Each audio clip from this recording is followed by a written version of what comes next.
Give me your phone. Right now. All your passwords, email, Instagram, everything. If you actually loved me, you'd have nothing to hide.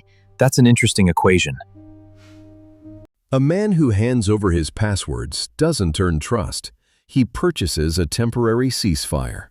This is the story of Ethan Calloway and the moment he stopped paying. You were texting someone at 11:47 p.m. last Tuesday. I saw the screen light up. You turned it face down. Who does that unless they're hiding something? I turned it over because you'd already gone to bed and the light was bothering. You told me that yourself. That is not what happened. Walk me through what happened then. Don't do that. Don't act like I'm making things up. I know what I saw.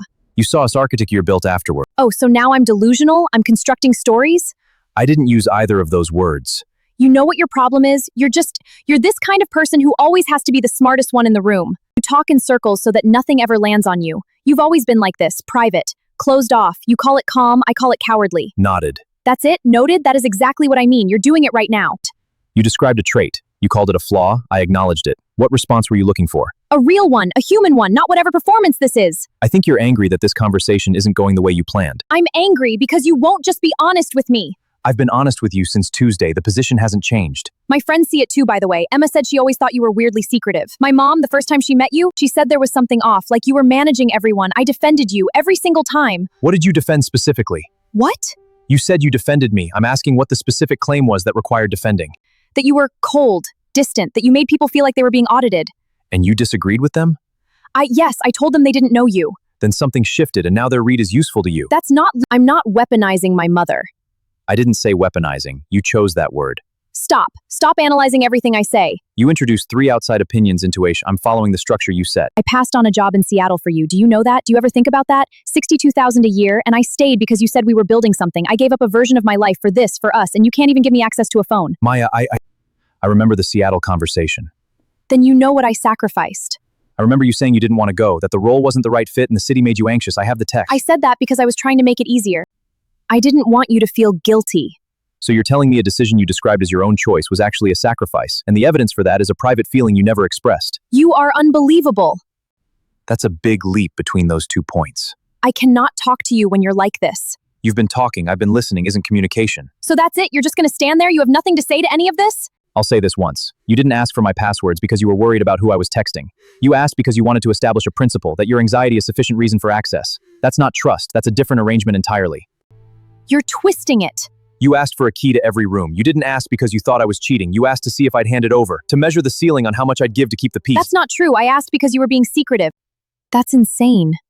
Is it? Because you haven't mentioned the actual content you were worried about finding. You've only talked about the act of handing it over. I just want to know I can trust you. That's the part you keep skipping. I know I've been a lot lately. I've been stressed with work and I think I've been taking it out on you. I don't actually think you're hiding something. I get scared. And when I get scared, I go looking for something to grab onto. It's okay, Maya. Can we start this conversation over? I miss us. I miss being easy with each other. I was actually thinking, if things were better between us, maybe I could take over managing your calendar too, just to feel more connected. Coordinating schedules, knowing where you are, it would help my anxiety so much. There it is. What? I'm just saying it would help? The apology was the approach. The calendar was the destination. I can't even suggest something without you turning it into... You didn't suggest it. You buried it under a soft landing and hoped I'd carry the momentum through without noticing the ask. You think I planned that?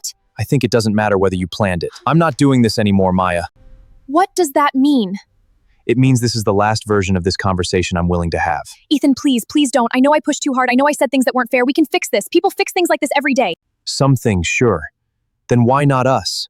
Tell me what I need to do. I'll do it. Just tell me what you need from me and I'll actually do it this time. There's nothing to do. That's not how this works. You're giving up. You're just deciding to give up. I'm deciding to stop. Fine. You want to walk away, that's fine. But don't think I'm just going to disappear quietly. I'll tell people what happened.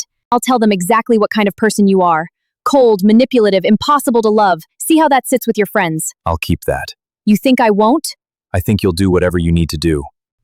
I have screenshots of things you've said. I have records. I will make this very complicated for you.